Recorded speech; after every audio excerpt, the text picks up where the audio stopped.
നമസ്കാരം.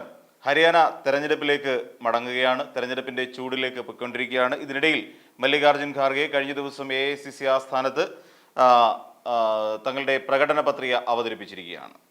വളരെ കഴിഞ്ഞ ഒരു ദശാബ്ദക്കാലം, ഏകദേശം 10 വർഷക്കാലമായി ഹരിയാന ഒരു കിട്ടാക്കനിയായി മാറിയ ഒരു സിറ്റുവേഷനാണ് ശരിക്കും ഇവർക്കുണ്ടായിരുന്നത്, കോൺഗ്രസിനെ സംബന്ധിച്ചിടത്തോളം ഉണ്ടായിരുന്നത്. എങ്ങനെയും ഈ ഒരു 10 വർഷത്തിന് ശേഷം ഈ നടക്കാൻ പോകുന്ന തിരഞ്ഞെടുപ്പിൽ എങ്ങനെയും ഹരിയാനയെ തങ്ങളുടെ പക്കലേക്ക് കൊണ്ടുവരണം എന്നുള്ള ഒറ്റ ആഗ്രഹത്തിൻ്റെ പുറത്താണ് ഇപ്പോൾ മല്ലികാർജ്ജുൻ ഖാർഗെ ഈ പ്രകടന പത്രിക അവതരിപ്പിച്ചിരിക്കുന്നത്. എന്തുകൊണ്ട് ഈ പ്രകടന പത്രികയെ വളരെ പ്രത്യേകതയോടുകൂടി നമുക്ക് നോക്കിക്കാണണം എന്ന് വെച്ച് കഴിഞ്ഞാൽ, കഴിഞ്ഞ തവണ നമുക്കറിയാം 2014 നരേന്ദ്രമോദി അധികാരമേൽക്കുമ്പോൾ ബേട്ടി പഠാവോ ബേട്ടി ബച്ചാവോ എന്ന് പറയുന്ന ഒരു മുദ്രാവാക്യം ഉയർത്തിക്കൊണ്ട് സ്ത്രീകളുടെ അടക്കം ഉള്ള യുവാക്കളുടെയും അടക്കം വോട്ടുകൾ തങ്ങളുടെ പക്കലേക്ക് എത്തിക്കാൻ BJPക്ക് കഴിഞ്ഞു. അതിൻ്റെ ഭാഗമായിട്ട് തന്നെയാണ് ഈ കഴിഞ്ഞ കാലങ്ങളിലെല്ലാം BJP ഒരു വലിയ വിജയം നേടിയെടുക്കുകയും കേന്ദ്രത്തിലും അതോടൊപ്പം തന്നെ ഹരിയാന പോലെ ഒരു സംസ്ഥാനത്തും ഭരണം പിടിച്ചെടുത്തത് എന്ന് നമുക്ക് പറയേണ്ടി വരും. അപ്പം ഇതിനെ ഒന്ന് മറികടക്കുക, എങ്ങനെയാണ് മറികടക്കുക? ഇപ്പോഴത്തെ ഒരു രാഷ്ട്രീയ സാഹചര്യം നമ്മൾ പരിശോധിക്കുമ്പോൾ BJPക്ക് ഇതുവരെ ഉണ്ടായിരുന്ന ഒരു പ്രാമുഖ്യം ഇടിഞ്ഞ് താഴോട്ട് വന്നുകൊണ്ടിരിക്കുകയാണെന്ന് മനസ്സിലാക്കാൻ കഴിയും. രാഹുൽ ഗാന്ധിയുടെയും മല്ലികാർജ്ജുൻ ഖാർഗെയുടെയും പുതിയ നേതൃത്വത്തിന്റെ ഭാഗമായി കോൺഗ്രസ് പാർട്ടി മുൻപെങ്ങുമില്ലാത്ത വിധത്തിൽ, മുൻപെങ്കും എന്ന് പറഞ്ഞാൽ കഴിഞ്ഞ 10 വർഷക്കാലത്തെ നമ്മൾ കാണാത്ത കോൺഗ്രസ് പാർട്ടിയാണ് നമ്മളിപ്പോൾ കാണുന്നത്. ഹരിയാനയെ സംബന്ധിച്ചിടത്തോളം ഹരിയാന കർഷകർക്കാണ് ഏറ്റവും കൂടുതൽ പ്രാധാന്യമുള്ള ഒരു സംസ്ഥാനം എന്ന് നമുക്ക് അറിയാൻ കഴിയും. ഏറ്റവും കൂടുതൽ കർഷക സമരങ്ങളിൽ നയിച്ചിട്ടുള്ള കർഷകരുണ്ടായിരുന്നത് നമ്മുടെ ഹരിയാനയിലാണ്. അപ്പോൾ അവിടെ കർഷകരെ ഏതെങ്കിലും തരത്തിൽ സപ്പോർട്ട് ചെയ്തുകൊണ്ട് അല്ലെങ്കിൽ അവർക്ക് ഐക്യദാർഢ്യം പ്രഖ്യാപിച്ചുകൊണ്ട് അവർക്കൊപ്പം നിന്ന ഒരു പാർട്ടി കൂടിയായിരുന്നു കോൺഗ്രസ് പാർട്ടി.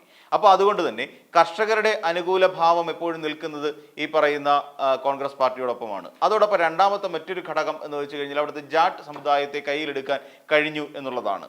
അപ്പോൾ അതോടൊപ്പം നമ്മൾ അങ്ങനെ ചേർത്ത് വായിക്കുമ്പോഴും ഈ ജാട്ട് സമുദായത്തിൻ്റെതായ ഒരു പിന്തുണ എപ്പോഴും കോൺഗ്രസ് പാർട്ടിക്ക് ഉണ്ടാവുകയും ചെയ്യും.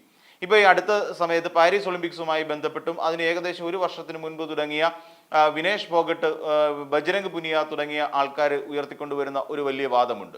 അവരെ സപ്പോർട്ട് ചെയ്യാതെ അവരെ മാരകമായി പീഡിപ്പിച്ച, ശാരീരികമായി ലൈംഗികമായും പീഡിപ്പിച്ചിട്ടുള്ള ബ്രിജ്ഭൂഷൺ ശരൺ സിംഗ് എന്ന് പറയുന്ന ഗുസ്തി ഫെഡറേഷൻ അധ്യക്ഷനായിരുന്ന ആളിനെ BJPക്കാരൻ എല്ലാവരും കൂടി പ്രധാനമന്ത്രി സപ്പോർട്ട് ചെയ്യുകയുണ്ടായി. അദ്ദേഹത്തെ പിന്നീട് മാറ്റി നിർത്തുന്ന ഒരു നിലയിലേക്കൊന്നും എത്തിയിരുന്നില്ല കാര്യങ്ങൾ. അതോടൊപ്പം തന്നെ അവർ സമരം നടത്തിയപ്പോൾ അവർക്ക് ഒരു ഘട്ടത്തിൽ പോലും BJPക്ക് ഐക്യദാർഢ്യം പ്രഖ്യാപിച്ച് കണ്ടില്ല.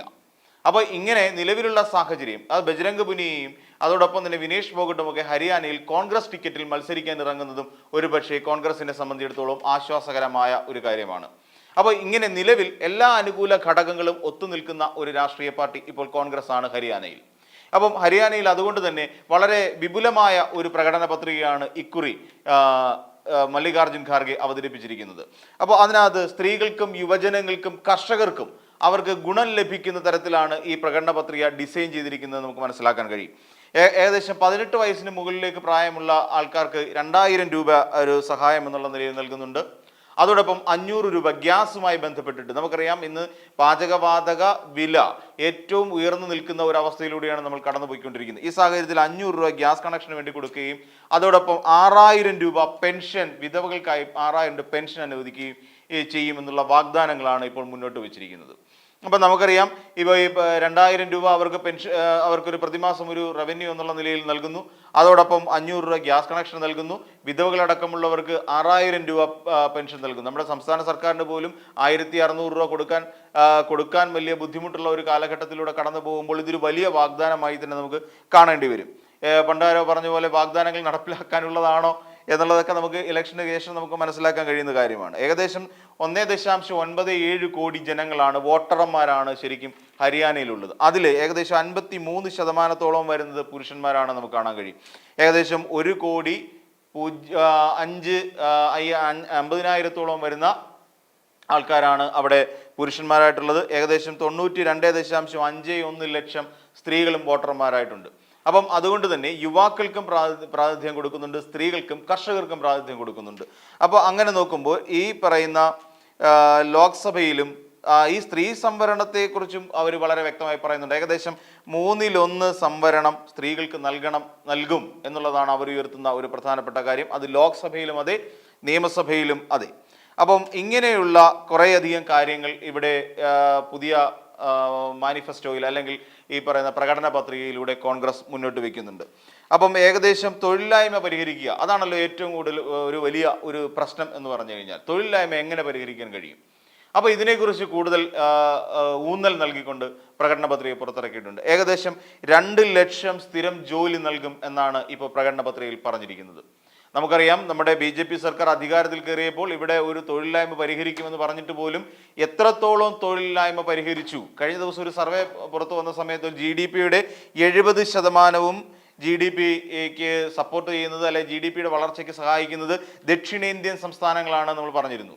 അതായത് ആന്ധ്രാപ്രദേശ്, കർണാടക, കേരളം, തമിഴ്നാട് തുടങ്ങിയ സംസ്ഥാനങ്ങളാണ്, ഗോവ തുടങ്ങിയ സ്ഥലങ്ങളാണ് GDP-ക്ക് ഏറ്റവും കൂടുതൽ സംഭാവന ചെയ്യുന്നത്. ഏകദേശം 70% GDP വളർച്ചയ്ക്ക് കാരണക്കാർ ദക്ഷിണേന്ത്യൻ സംസ്ഥാനങ്ങളാണ് എന്ന് കഴിഞ്ഞ ദിവസം റിപ്പോർട്ടുകൾ പുറത്തു വന്നിരുന്നു.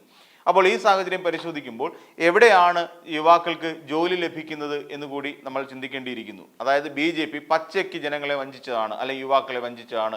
ഇവിടുത്തെ രാജ്യത്തെ തൊഴിലില്ലായ്മ പരിഹരിക്കും, എന്നാൽ ഏറ്റവും അധികം തൊഴിലില്ലായ്മയിലൂടെ കടന്നു പോകുന്ന ഒരു കാലഘട്ടമാണ് ഇപ്പോഴുള്ളത്. അപ്പോൾ ഈ ഒരു സാഹചര്യത്തിൽ ഈ 2 ലക്ഷം യുവാക്കൾക്ക് തൊഴിൽ നൽകും, സ്ഥിരം ജോലി നൽകും എന്നുള്ള ഒരു പ്രധാനപ്പെട്ട വാഗ്ദാനം കൂടി കോൺഗ്രസ് മുന്നോട്ട് വയ്ക്കുന്നുണ്ട്. അതോടൊപ്പം മറ്റു ചില കാര്യങ്ങൾ കൂടി പറയുന്നു. ഇലക്ട്രിസിറ്റിയുമായി ബന്ധപ്പെട്ടിട്ടുള്ള കാര്യങ്ങളാണ്. അതിൽ ഏകദേശം 300 യൂണിറ്റ് സൗജന്യമായി നൽകും എന്നുള്ളതാണ്. വളരെ പ്രധാനപ്പെട്ട ഒന്നാണ്. 300 യൂണിറ്റ് വൈദ്യുതി സൗജന്യമായി നൽകും. പിന്നെ മറ്റൊന്ന് 25 ലക്ഷം രൂപ ചികിത്സകൾക്കായി അനുവദിക്കും. അപ്പോൾ തുടങ്ങിയ കാര്യങ്ങൾ ഏകദേശം. പിന്നീട് മറ്റൊരു കാര്യമാണ് പാർപ്പിട നിർമ്മാണവുമായി ബന്ധപ്പെട്ടത്. നമുക്കറിയാം, പ്രധാനമന്ത്രിയുടെ ആവാസ് യോജനയുമായി ബന്ധപ്പെട്ട് നടക്കുന്ന ഈ പറയുന്ന വീട് നിർമ്മാണ പ്രവർത്തനങ്ങളിൽ എത്രത്തോളം രൂപ, അല്ലെങ്കിൽ ഇപ്പം നമുക്കറിയാം നമ്മുടെ ലൈഫ് മിഷൻ വഴി കിട്ടുന്നവർക്ക് കേന്ദ്ര സർക്കാരിൽ നിന്ന് എത്ര ലക്ഷം രൂപയാണ് കിട്ടുന്നത് നമുക്കറിയാം. വെറും 70,000 രൂപയാണ് കേന്ദ്ര സർക്കാരിൽ നിന്ന് ഒരു വീട് വെക്കാനായി നൽകുന്നത്. അപ്പം ഈ സാഹചര്യത്തിൽ അവർക്ക് നൽകാൻ പോകുന്ന ഒരു ഇതെന്ന് വെച്ചാൽ ഏകദേശം 100 ചതുരശ്ര അടി വസ്തു അവർക്ക് സൗജന്യമായി നൽകുന്നു. അതോടൊപ്പം 3.5 ലക്ഷം രൂപ അവിടുത്തെ സാധാരണക്കാർക്ക് വീട് വയ്ക്കാൻ വേണ്ടി നൽകുന്നു എന്നുള്ളതും പ്രകടന പത്രികയിലെ വളരെ ശ്രദ്ധിക്കപ്പെടേണ്ട ചില കാര്യങ്ങളാണ്. ഇതെല്ലാം നടപ്പിലാകുകയാണെങ്കിൽ, അല്ലെങ്കിൽ ഇത്തരത്തിലുള്ള വാഗ്ദാനങ്ങൾ മതി ജനങ്ങളെ, അല്ലെങ്കിൽ ഈ പറയുന്ന കർഷകരടക്കമുള്ള സാധാരണക്കാർ, നിരവധി ആൾക്കാരുള്ള ഹരിയാന പോലെ ഒരു സംസ്ഥാനം പിടിക്കാൻ കോൺഗ്രസിന് ചെയ്യാൻ കഴിയുന്നത്. പിന്നെ മറ്റൊരു കാര്യം, കർഷക സമരത്തിൽ മരിച്ച മക്കൾക്ക്, അതായത് കർഷക സമരത്തിൽ മരണപ്പെട്ടു പോയ കർഷകരുടെ മക്കൾക്ക് സ്ഥിരം ജോലി. വളരെ കർഷകരെ ഏറ്റവും കൂടുതൽ സപ്പോർട്ട് ചെയ്യുന്ന ഒന്നാണ്. കർഷകരെ നമുക്കറിയാം, കഴിഞ്ഞ കർഷക സമരത്തിന്റെ കാലഘട്ടത്തിൽ അവരുടെ ഉന്നമനത്തിന് വേണ്ടി കൊണ്ടുവന്ന ഒരു മെഷീനറി, ഡ്രോൺ സംവിധാനം ഉപയോഗിച്ച് അവർക്കെതിരെ ഷെൽ വർഷം നടത്തിയിട്ടുള്ള ആൾക്കാരാണ് ഹരിയാനയിലെ കഴിഞ്ഞുപോയ സർക്കാർ എന്ന് നമുക്കറിയാം. അപ്പോൾ അതിന് ഒരു ബദൽ എന്നുള്ള നിലയിൽ, അല്ലെങ്കിൽ ആ കർഷകരെ അടക്കം നമുക്കറിയാവുന്ന പോലെ കങ്കണ റണാവത്ത് എന്ന് പറയുന്ന ഒരു MP കർഷകരെ കുറ്റപ്പെടുത്തിക്കൊണ്ട് പറഞ്ഞു, അവർ നീചന്മാരാണ്, അല്ലെങ്കിൽ അവർ കെട്ടിത്തൂക്കുകയാണ്, മൃതദേഹങ്ങൾ കെട്ടിത്തൂക്കുന്നു, അവരതുപോലെ സ്ത്രീകളെ ബലാത്സംഗം ചെയ്യുന്നു തുടങ്ങിയ കാര്യങ്ങൾ ഈ കങ്കണ റണാവത്ത് എന്ന് പറയുന്ന ഒരു MP കഴിഞ്ഞ ദിവസം വിളിച്ചു കൂവിയിട്ടുണ്ടായിരുന്നു. കർഷകരെ തീർത്തും അടങ്കൽ ആക്ഷേപിക്കുന്ന തരത്തിലുള്ള ഒരു പരാമർശമായിരുന്നു അവർ നടത്തിയത്. ആ സാഹചര്യത്തിലാണ് മരിച്ചുപോയ, അല്ലെങ്കിൽ ആ സമരവുമായി ബന്ധപ്പെട്ട് ജീവൻ വെടിയേണ്ടി വന്ന കർഷകരുടെ മക്കൾക്ക് സ്ഥിരം ജോലി കോൺഗ്രസ് ഉറപ്പു നൽകുന്നുണ്ട്. അപ്പം അതോടൊപ്പം തന്നെ ക്രിമിലെയർ പരിധി എന്ന് പറയുന്നത് 10 ലക്ഷമാക്കി ഉയർത്തിയിട്ടുണ്ട്.